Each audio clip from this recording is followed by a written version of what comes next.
SYL के मुद्दे पर कल नई दिल्ली में हुई पंजाब और हरियाणा की बैठक रही बेनतीजा। 5 अगस्त को चर्चा के लिए बुलाई गई अगली बैठक।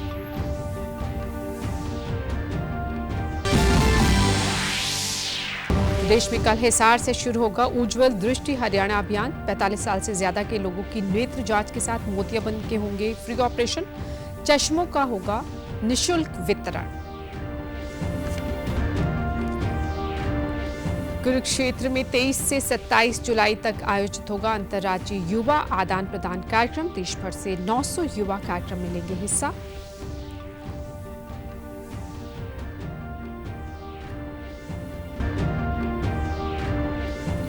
और देश भर में आज मनाई जा रही गुरु पूर्णिमा। श्रद्धालुओं ने लगाई आस्था की डुबकी। पूजन और गुरु वंदना कर श्रद्धा भाव किया प्रकट। नमस्कार, मैं हूं राजेंद्र कौर। अब समाचार विस्तार से। केंद्रीय जल शक्ति मंत्री सीआर पाटिल की अध्यक्षता में कल नई दिल्ली में एसवाईएल को लेकर हरियाणा और पंजाब के मुख्यमंत्रियों की बैठक हुई। इस दौरान सौहार्दपूर्ण माहौल में सार्थक चर्चा हुई, लेकिन किसी नतीजे पर नहीं पहुंचा जा सका। बैठक में हरियाणा के मुख्यमंत्री नायब सिंह सैनी और पंजाब के मुख्यमंत्री भगवंत सिंह मान के अलावा वरिष्ठ अधिकारी मौजूद रहे। ये केंद्र के साथ चौथी बैठक थी। इससे पहले की बैठकें भी बेनतीजा रहीं। यह बैठक 13 अगस्त को सुप्रीम कोर्ट में होने वाली सुनवाई से पहले दोनों राज्यों के बीच सहमति बनाने के लिए हुई थी। एसवाईएल का विवाद दोनों राज्यों के बीच दशकों पुराना मुद्दा है।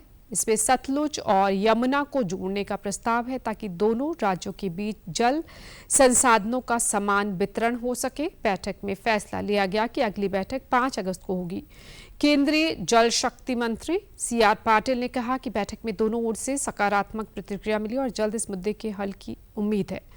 5 तारीख को अगली बैठक में इसे लेकर कैसे आगे बढ़ा जाएगा, इसकी योजना बनेगी। दोनों राज्यों के बीच पानी को लेकर मनमुटाव नहीं होना चाहिए। अगर योजना से चला जाए तो पानी की किल्लत नहीं रहेगी। बहुत अच्छी बैठक रही दोनों ने, और रिसर्च करके पंजाब में मुख्यमंत्री ने भी पॉजिटिव रिस्पांस दिया है। दोनों के बातचीत के बाद ऐसा लगता है कि इसका सॉल्यूशन आने की संभावना है। पंजाब सीएम ने बताया कि उनके जो प्रॉब्लम है, उनके जो पंजाब के लोग हैं, उनके साथ भी मुझे एक्सपर्ट के साथ भी बात करनी पड़ेगी। अगले 5 तारीख को 5-8 को एक मीटिंग दिल्ली में रखी है। वहां पर भी दोनों सीएम आएंगे। विशेष रूप से जो पंजाब का अभी तक का जो उनका जो रवैया था और आज के रवैये में जो डिफरेंस आया है, उससे लगता है कि ये दोनों राज्यों के लिए बहुत बड़ा काम इससे होगा। बैठक के बाद पत्रकारों से बातचीत करते हुए मुख्यमंत्री नायब सिंह सैनी ने कहा कि आज की बैठक में सार्थक चर्चा हुई और पंजाब के मुख्यमंत्री ने भी ये कहा कि यह मुद्दा खत्म होना चाहिए क्योंकि ज्यादा लंबा समय हो चुका है। उन्होंने कहा कि इस विषय पर सही परिणाम अवश्य निकलेंगे। पंजाब और हरियाणा दोनों भाई हैं और आज भी आपसी प्यार और भाईचारे के साथ एक ही आंगन में रहते हैं। अगली बैठक में बातचीत से जरूर बेहतर हाल निकलेगा और इसके सकारात्मक परिणाम आएंगे।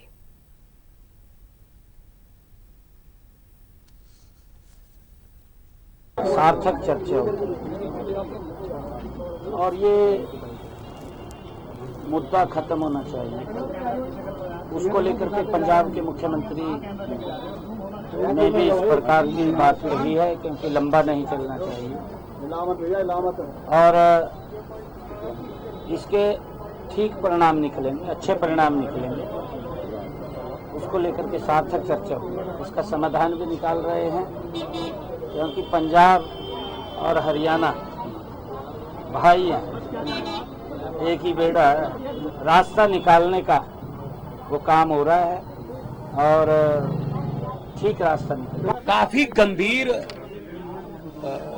विषय पर बातचीत हुई और बड़े अच्छे माहौल में हुई। एक उम्मीद थोड़ी बनी ये है कि जो ऊपर का पानी जो इंडस ट्रीटी रद्द हुई है, झेलम का तो हमारा चैनल नहीं है, चनाब और रावी का आ सकता है। अगर उधर से हमें पानी मिल रहा है, उम्मीद है, क्योंकि चैनल तो पंजाब ही है, चैनल पंजाब है उस पानी का, तो हमें आगे करने में क्या दिक्कत रहेगी। हम तो भाई गनैया जी के वारिस हैं, जिन्होंने दुश्मन को भी जंग में पानी पिलाया था। हरियाणा दुश्मन थोड़ी है, हरियाणा तो भाई है ना हमारा। प्रधानमंत्री Narendra Modi Ghana, Trinidad and Tobago, Argentina, Brazil और नामीबिया की अपनी सफल यात्रा के बाद कल स्वदेश लौट आए। प्रधानमंत्री मोदी ने 5 देशों की अपनी यात्रा में एक बड़ा मुकाम हासिल किया। उन्होंने अब तक 17 विदेशी संसदों में भाषण दिए, जो कांग्रेस के सभी पूर्व प्रधानमंत्रियों के कुल रिकॉर्ड के बराबर हैं। उन्होंने यह उपलब्धि जुलाई 2025 के पहले सप्ताह में घाना, त्रिनिदाद एंड टोबैगो और नामीबिया में दिए हाल ही के भाषणों के साथ हासिल की है। इस वैश्विक सक्रियता से पता चलता है कि पीएम मोदी भारत के सबसे सक्रिय नेताओं में से एक हैं। कांग्रेस पार्टी के पूर्व प्रधानमंत्रियों ने कई दशकों में यह उपलब्धि हासिल की थी। प्रधानमंत्री मोदी ने सिर्फ एक दशक से ज्यादा समय में यह संख्या हासिल कर ली, जो भारत के कूटनीतिक दृष्टिकोण में बदलाव को दर्शाता है। उनकी हाल ही की यात्रा न केवल अफ्रीका और कैरेबियन देशों के साथ भारत के नए संबंधों को दर्शाती हैं, बल्कि ग्लोबल साउथ में भारत की आवाज की गूंज को भी उजागर करती हैं। उधर प्रधानमंत्री नरेंद्र मोदी को नामीबिया के सर्वोच्च नागरिक सम्मान Order of the Most Efficient Welwitschia Mirabilis से भी सम्मानित किया गया। यह पीएम मोदी का 27वां वैश्विक सम्मान है, जो इस 5 देशों की यात्रा के दौरान मिला था। मुख्यमंत्री नायब सिंह सैनी ने कल नई दिल्ली में आयोजित 16वीं एग्रीकल्चर लीडरशिप कॉन्क्लेव 2025 को संबोधित किया।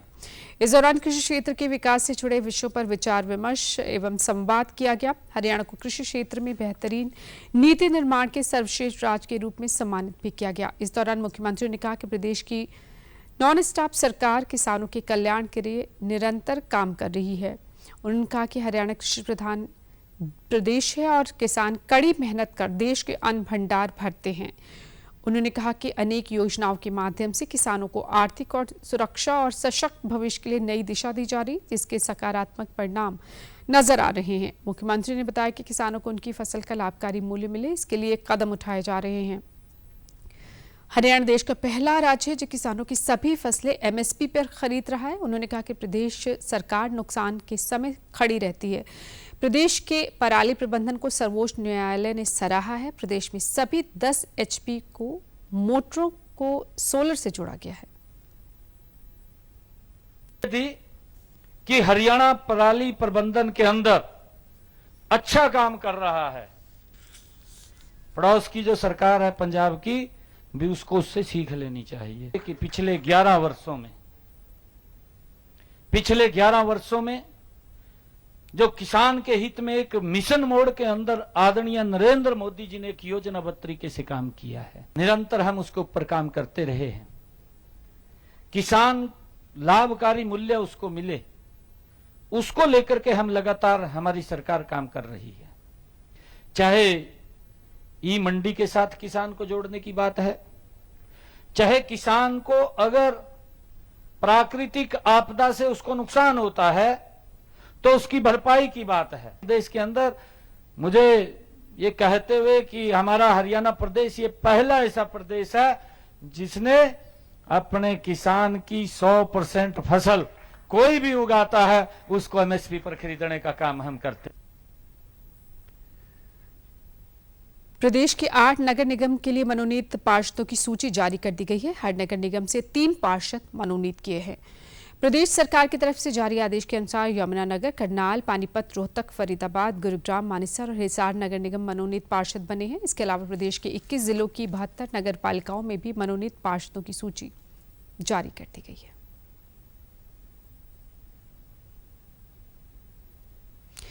राष्ट्रीय मत्स्य किसान दिवस के मौके पर यमुनानगर में मछली संरक्षण एवं पुनर्वासन कार्यक्रम का आयोजन किया गया। इस मौके पर कृषि मंत्री श्याम सिंह राणा ने मुख्य अतिथि के रूप में शिरकत की। इस दौरान यमुनानगर जिला के गांव बल्लेवाला स्थित जलसागर में 2 लाख मछली का बीज संचित किए गए। इन 22 प्रकार के बीजों को आंध्र प्रदेश से लाया गया था। बीज संचित करने के बाद कृषि मंत्री ने कहा कि इसी तरह राज्य के सभी जिलों में भी मछली बीज संचित किए जाएंगे। उन्होंने कहा कि इन किस्मों की वृद्धि वर्तमान में पालन की जा रही प्रजातियों की तुलना में ज्यादा होती है, जिससे किसानों की आय में तेजी से वृद्धि होगी। उन्होंने कहा कि राज्य में साल 2024-25 के दौरान 58,293 एकड़ जल क्षेत्र को मछली और झींगा पालन के अंतर्गत लाया गया है। इस दौरान उन्होंने कहा कि जिस किसान की जगह पर यह तालाब बना है, मछली उत्पादन के बाद जो भी आय होगी वह उसी किसान को मिलेगी। सरकार किसानों की आय दोगुनी करना चाहती है, इसलिए इस तरह के कदम उठाए जा रहे हैं। पालन का बीज जो है वो यमुनानगर जिले में जहाँ पर तालाब हैं ऑटोमेटिक खनन से जो तालाब बन गए, कोई और भी किसी किस्म का तालाब होगा, उनको सबको सर्वे करेंगे। सर्वे करके सारा रिकॉर्ड इकट्ठा करके सब में मच्छी पालन भी कराएंगे ताकि किसानों की आमदन बढ़े। जिसका तालाब हो वो तालाब उसी का रहेगा और मच्छी पालन का जो पैसा आएगा वो भी उसके पास आएगा। सरकार तो मदद करेगी। हमारे यहाँ हर तरह से डेवलपमेंट होगी, एग्रीकल्चर की भी होगी। हमारे दूसरे जो ये बननगर मेडिकल कॉलेज है, पहले कॉलेज बने, फिर ITI बनी, ये बड़े बड़े काम भी हुए हैं। जमुना का पुल बनाया ये अपना नकली घाट पे, बहुत बड़े बड़े काम है ये। अभी और डेवलपमेंट धीरे काफी स्पीड से धीरे धीरे हो जाएगी। कैबिनेट मंत्री विपुल गोयल ने कहा है कि शहर में कहीं कूड़े के ढेर नहीं लगे और सफाई के टेंडर लगातार खुल रहे हैं। उन्होंने बताया कि अगले 2 महीने में हर जगह टेंडर हो जाएंगे। डोर टू डोर कचरे कलेक्शन का काम करके सफाई व्यवस्था की जा रही। जो अधिकारी कर्मचारी लापरवाही बरतेंगे उन पर कार्रवाई होगी और अच्छा काम करने वालों को सम्मानित किया जाएगा। इसके अलावा चंडीगढ़ में एयर टैक्सी और हेलीपैड के लिए जगह मांगे जाने के सवाल पर उन्होंने बताया कि इसे लेकर चंडीगढ़ प्रशासन से बात हुई है। सरकार चंडीगढ़ या पंचकुला में इसे बनाने का विचार कर रही है। उन्होंने कहा कि हिसार से खाटू श्याम और मां पीताम्बर समेत तमाम धार्मिक स्थलों के लिए फ्लाइट्स शुरू की जाएंगी। उसकी चार्जशीट भी की जाएगी, सस्पेंशन भी होगा। लेकिन जो अच्छा काम करेगा, एक जो नई बात नायब सैनी सरकार के अंदर आप लोगों को देखने को मिलेगी, जो अधिकारी अच्छा काम करेगा उसे शाबाशी और पारितोषिक भी दिया जाए। पूरा नॉर्थ इंडिया के जितने भी सिविल एविएशन मिनिस्टर हैं, central aviation minister Ram Naidu ji भी वहाँ आए थे। वहाँ पे राजस्थान से भी सिविल एविएशन मिनिस्टर आए थे, तो बात हुई थी। वो जैसे ही वहाँ का एयरपोर्ट अंडर रिनोवेशन खत्म हो जाएगा, काम पूरा हो जाएगा, जल्दी हम शुरू करेंगे। एयर टैक्सी को लेकर चाहे चॉपर व्यवस्था हो, चाहे खाटू श्याम सालासर यात्रा की बात हो, चाहे माँ पीताम्बरा की यात्रा की बात हो, चाहे दिल्ली से और गुरुग्राम से चंडीगढ़ की यात्रा की बात हो, सभी पर वहाँ पर पूरी डिटेल में चर्चा हुई और फिर आगे काम बढ़ाया जाए। हमें चंडीगढ़ का हेलीपैड बनाने के लिए चंडीगढ़ के अंदर कोई जगह मिल जाए, नहीं तो पंचकुला के अंदर भी देख रहे हैं, जहाँ पर भी अप्रोप्रिएट जगह मिल जाएगी वहाँ पर हेलीपैड स्थापित करेंगे और उसे आगे चिट्ठी भी ऑफिशियली भी लिखेंगे, ऑफिशियल बात भी करेंगे और जगह चिन्हित करने के लिए बोल दिया, वो भी चिन्हित कर रहे हैं, बताएंगे कि यहाँ पर जगह हो सकती है। आंखों के रोगों को दूर करने के लिए कल से उज्जवल दृष्टि हरियाणा अभियान शुरू किया जा रहा है। इस दौरान चश्मे देने के साथ ही मोतियाबिंद के फ्री ऑपरेशन होंगे और निःशुल्क लेंस भी डाले जाएंगे। स्वास्थ्य सेवाओं के महानिदेशक डॉक्टर कुलदीप सिंह ने बताया कि राष्ट्रीय अंधत्व और दृष्टि दोष नियंत्रण कार्यक्रम के तहत कल से अभियान की शुरुआत होगी। इसका मकसद जिले में दृष्टिहीनता को जड़ से खत्म करना है। प्रदेश के स्वास्थ्य मंत्री आरती सिंह राव हिसार में इसका शुभारंभ करेंगी। इस अभियान के तहत 45 साल से ऊपर के लोगों की आंखों की जांच की जाएगी और उन्हें निःशुल्क चश्मे दिए जाएंगे।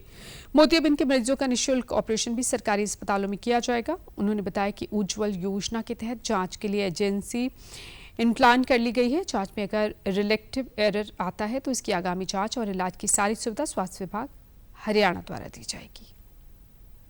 हरियाणा स्वास्थ्य विभाग ने जो दृष्टि दोष है, चाहे बुजुर्गों में 45 साल से ऊपर हो या बच्चों में हो, ये है कि हम सभी की रिफ्लेक्शन यानी जांच करवा रहे हैं और हमने जांच के लिए एजेंसी पैनल कर ली है। सभी बच्चों की सभी सरकारी स्कूलों में बच्चों की जांच होगी और जांच के बाद से बच्चे को रिफ्लेक्टिव एरर निकल जाए यानी दृष्टि दोष मिल जाए तो अगर उसको मिलता है तो उसको चश्मे फ्री ऑफ कॉस्ट दिए जाएंगे। साथ ही साथ अगर मान लो महंगापन मिलता है या और कोई भी आँख की वो है तो उसकी सर्जरी हरियाणा गवर्नमेंट की तरफ से फ्री ऑफ कॉस्ट करवाए जाएंगे। 45 साल से ऊपर जितनी भी पॉपुलेशन है सभी को हम स्क्रीन करेंगे। अगर जिसको भी चश्मे की जरूरत है यानी जो पढ़ने वाले चश्मे होते हैं वो जरूरत है, अब उनको सभी को हरियाणा गवर्नमेंट की तरफ से स्क्रीनिंग भी फ्री होगी और उनको चश्मे भी फ्री ऑफ कॉस्ट दिए जाएंगे।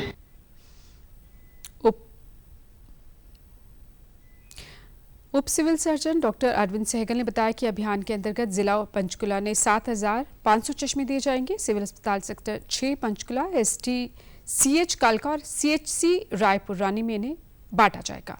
वहीं स्कूल जाने वाले बच्चों की आंखों की भी जांच की जाएगी और जिनकी नज़र कमज़ोर होगी उनको मुफ्त में चश्मे दिए जाएंगे। मुख्यमंत्री लॉन्च करेंगे हिसार से और पूरे हरियाणा में सारे ही जिले इसको 11 तारीख को सुबह 10 बजे लॉन्च करेंगे, जिसमें नजदीक की निगाह के चश्मे हर जरूरतमंद को दिए जाएंगे। उसकी लाइन लिस्टिंग शॉर्ट लिस्ट पहले ही बनी हुई है।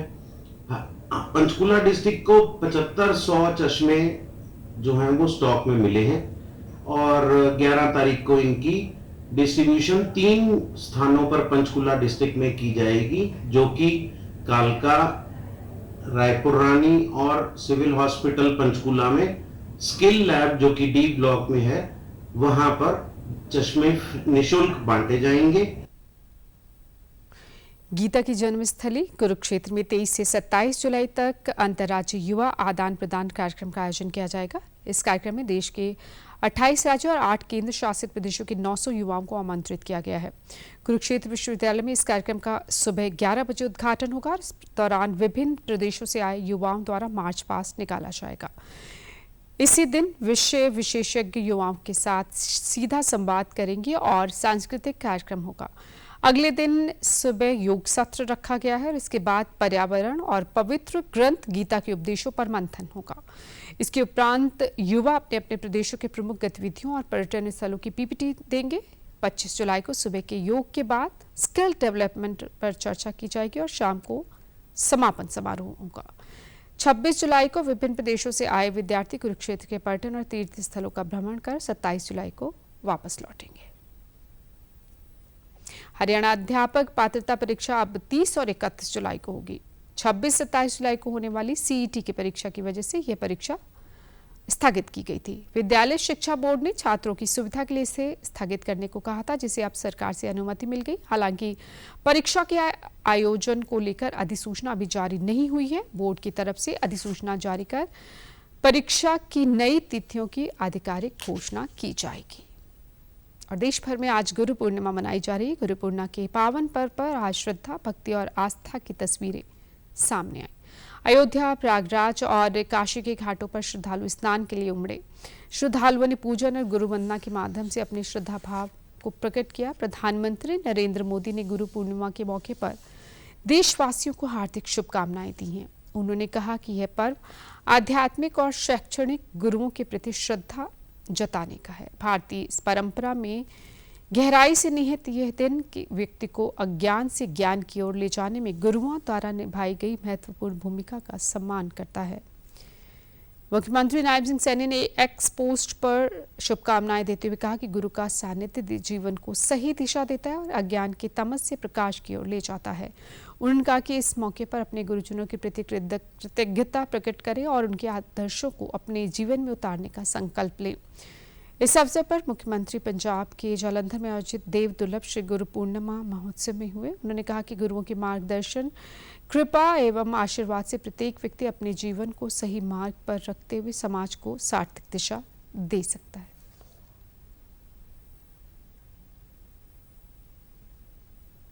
फतेहाबाद में गुरु पूर्णिमा का पर्व एक अलग अंदाज में मनाया गया, जहां श्रद्धा के साथ साथ सामाजिक जागरूकता की मिसाल देखने को मिली। इस मौके पर जिले भर में भजन कीर्तन के साथ लंगर की सेवा हुई। गुरुओं के सम्मान के पारंपरिक आयोजनों के साथ ही नशा मुक्ति शिविर लगाए गए, रक्तदान कैंप आयोजित किए गए और बुराइयों को त्यागने की शपथ दिलाई गई।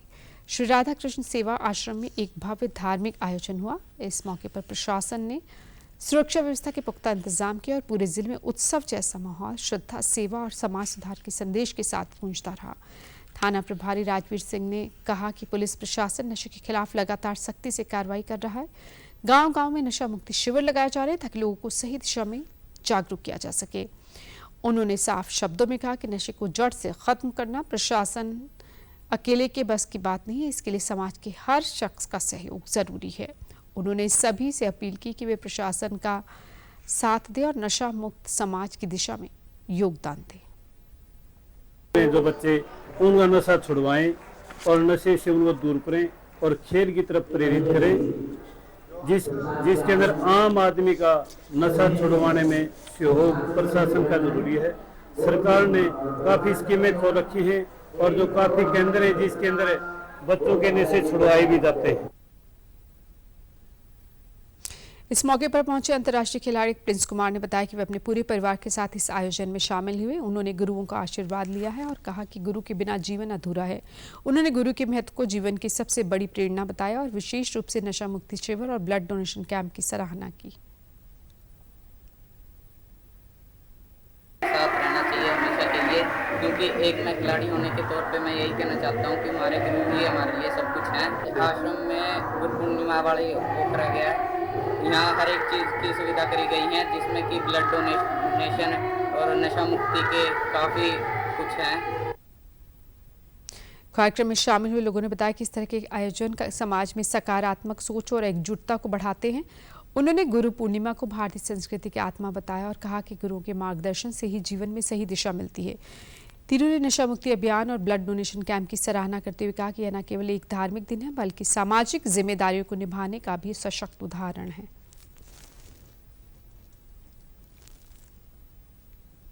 गुरु पूर्णिमा के दिन सबसे बड़ा ये दिन होता है और आज सबसे बड़ा प्रोग्राम भी है राधा कृष्ण आश्रम में। लंगर की व्यवस्था हुई है, बड़े बड़े गुरुजन भी आए हैं बाहर से, धार्मिक प्रोग्राम है जाए और हमारी संस्कृति के भी बारे में बताया गया है। रक्तदान का शिविर लगा और नशा मुक्ति केंद्र भी का शिविर भी लगा हुआ है और यहाँ पर भजन कीर्तन चल रहे हैं और मैं अपने परिवार के साथ आया हूँ, अपने गुरु जी के दर्शन करने आया हूँ।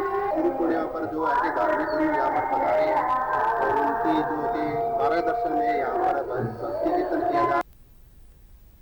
झज्जर जिले में आज सुबह भूकंप के झटके महसूस किए गए, जिनकी तीव्रता 4.4 मापी गई। यह भूकंप सुबह 9:04 पर आया। इसकी गहराई 10 किलोमीटर थी। झज्जर के साथ साथ दिल्ली एनसीआर के क्षेत्रों में भी इसके झटके महसूस किए गए। भूकंप का केंद्र झज्जर जिले में 10 किलोमीटर गहराई पर रहा। दिल्ली एनसीआर के फरीदाबाद में भी आज सुबह 9 बजे के आसपास भूकंप के झटके महसूस किए गए। बताया जाता है कि इस भूकंप का मुख्य केंद्र झज्जर ही था। हालांकि भूकंप के से कोई नुकसान का मामला सामने नहीं आया, लेकिन लोगों में घबराहट नजर आई।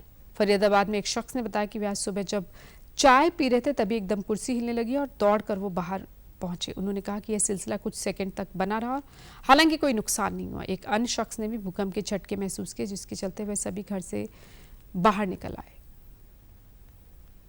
तो अखबार पढ़ रहे थे तो अचानक से ऐसे लगा जैसे कोई किसी ने धक्का दिया हो। एकदम थोड़ी देर के लिए हमें बड़े झटके से महसूस हुए और काफ़ी ज़्यादा एक घबराहट सी महसूस हुई और हम तो घरों से बाहर निकल आए।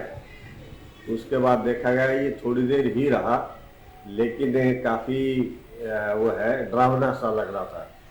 तो ऐसे में हर कोई ये जैसे हमने और लोगों को भी इससे सचेत किया, इतनी देर में ये अपने भूकंप शांत हो गए। बैठे हुए थे चेयर पे और जो है अचानक से चेयर हिलने लग गई है। वैसे इसका जो केंद्र है वो रोहतक और गुरुग्राम के बीच का था और जैसा कि बताया जा रहा है 4.5 का डेंसिटी था इसमें और 10-12 सेकंड का ही था।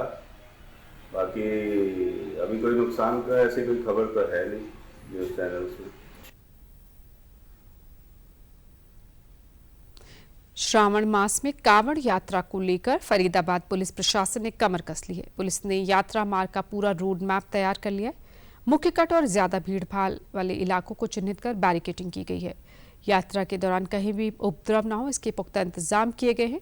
डीसीपी ट्रैफिक जयवीर राठी ने बताया कि कांवड़ यात्रा फरीदाबाद से होकर सुरक्षित निकले, इसकी पूरी तरह से रोजाना समीक्षा की जा रही है। उन्होंने बताया कि कांवड़ियों की सुरक्षा के लिए 260 से ज्यादा पुलिसकर्मियों की जगह जगह तैनाती की गई है। कांवड़ यात्रा के दौरान शिविर लगाने वाले सभी श्रद्धालुओं को भी ट्रैफिक एडवाइजरी जारी कर दी गई है। साथ ही रूट प्लान भी सभी के साथ साझा किए गए हैं। उन्होंने बताया कि फरीदाबाद से दूसरे शहर में जाने वाले सभी रूट्स को सुरक्षित कर दिया गया है। आगरा गुरुग्राम कैनाल के साथ सर्विस रोड को कांवड़ियों के लिए आरक्षित किया गया है। इसी रूट से कांवड़ी यहां से निकलेंगे और कांवड़ शिविर भी इस रूट पर रहेंगे। हमने अपना रूट अपना डिसाइड कर रखा है। जो कालिंदी कुंज की तरफ से जो कांवड़िए आएंगे उनको हम पलवल की तरफ मूवमेंट करेंगे। तो हमने ये आगरा नहर के साथ साथ जो भी अपना सर्विस रोड है उस पर उनका इंतजाम किया है। उसमें जो भी रास्ते में रुकावट आ रही थी हमने नगर निगम को कह के वो सारी दूर करवा ली गई हैं और तकरीबन इसमें 28 कट हमारे रास्ते में पड़ेंगे, तो उन सभी कटों पे हमारे मुलाजिम दिन रात तैनात रहेंगे। मैंने करीब 260 आदमी अपने लगाए हैं दोनों तरफ जाने वाले। एक तो पलवल की तरफ कावड़ वाले जाएंगे और दूसरी तरफ सोना की तरफ और गुड़गांव की तरफ जाने वाले, दोनों मिला के हमने 260 के करीब मुलाजिम लगाए। 24 घंटे की ड्यूटी लगाई गई है। हमारी PCR राइडर भी हमने लगाई है। हमारे जो ट्रैफिक में विक्टर भी है वो 24 घंटे पेट्रोलिंग करेंगे इसमें, तो किसी तरह की घटना ना घटे है ये इस करके हमने पूरी अपनी तैयारी की। रात को भी ड्यूटी रहेगी और दिन में भी ड्यूटी रहेगी, और सीवर वालों को भी अपने इंस्ट्रक्शन, हमने जो भी जरूरी इंस्ट्रक्शन है वो दे रखी है। प्रदेश के शिक्षा मंत्री महिपाल ढांडा ने कल नई दिल्ली में केंद्रीय शिक्षा मंत्री धर्मेंद्र प्रधान से मुलाकात की। इस दौरान उन्होंने अवगत कराया कि हरियाणा ने राष्ट्रीय शिक्षा नीति 2020 को इस शैक्षणिक सत्र से लागू कर दिया और इसी के अनुरूप पाठ्यक्रम भी तैयार किए जा रहे हैं। उन्होंने कहा कि केंद्र सरकार ने राज्यों को राष्ट्रीय शिक्षा नीति को अपने अपने राज्यों में साल 2030 तक लागू करने का लक्ष्य दिया था, जबकि हरियाणा ने इसे 5 साल पहले ही 2025 में लागू करके देश के सामने एक उदाहरण प्रस्तुत किया है। यह हरियाणा सरकार की शिक्षा के प्रति गंभीरता को दर्शाता है। केंद्रीय मंत्री ने देश में सबसे पहले राष्ट्रीय शिक्षा नीति को लागू करने के लिए हरियाणा सरकार की सराहना की। शिक्षा मंत्री ने बताया कि हरियाणा खेलों का पावर हाउस बन चुका है। यहाँ के खिलाड़ी राष्ट्रीय और अंतर्राष्ट्रीय खेल प्रतियोगिताओं में पदक जीतकर देश का नाम रोशन कर रहे हैं। हमारे खिलाड़ी और अधिक पदक जीते, इसे ध्यान में रखकर स्कूलों में खेलों को बढ़ावा दिया जा रहा है। उन्होंने केंद्रीय मंत्री को बताया कि सरकारी स्कूलों को ढांचागत मजबूत करने का काम भी किया जा रहा है। विज्ञान और इंजीनियरिंग क्षेत्र में छात्राओं को आगे बढ़ाने के लिए कल्पना चावला छात्रवृत्ति योजना चलाई गई है।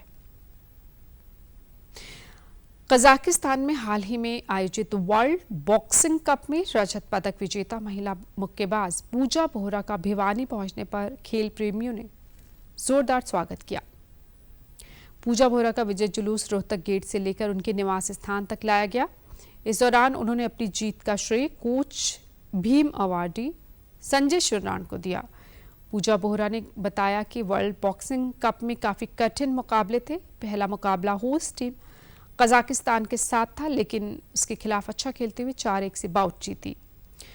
वहीं सेमीफाइनल मुकाबला 4 बार की वर्ल्ड मेडलिस्ट के साथ हुआ। उनको भी बेहतर खेलते हुए हराकर यह मुकाबला जीता। फाइनल वो कजाकिस्तान के साथ थी, और एक होस्ट टीम के साथ अगर आपका फर्स्ट मैच आता है तो एक रहता है, आपको थोड़ी घबराहट होती है, लेकिन उसके साथ मेरा काफ़ी अच्छा डिसीजन रहा। 4-1 से मैंने वो बाउट जीती। और इसके बाद जो सेमीफाइनल जो मेरी बाउट थी वो भी वर्ल्ड मेडलिस्ट थी, 4 टाइम वर्ल्ड मेडलिस्ट थी, उनको भी मैंने बीट किया और इसमें मैंने फिर सिल्वर मेडल जीता। अभी हमारी सितंबर में वर्ल्ड चैंपियनशिप होनी है, जो कि 4 सितंबर से स्टार्ट है और लिवरपूल में होगी, इंग्लैंड में।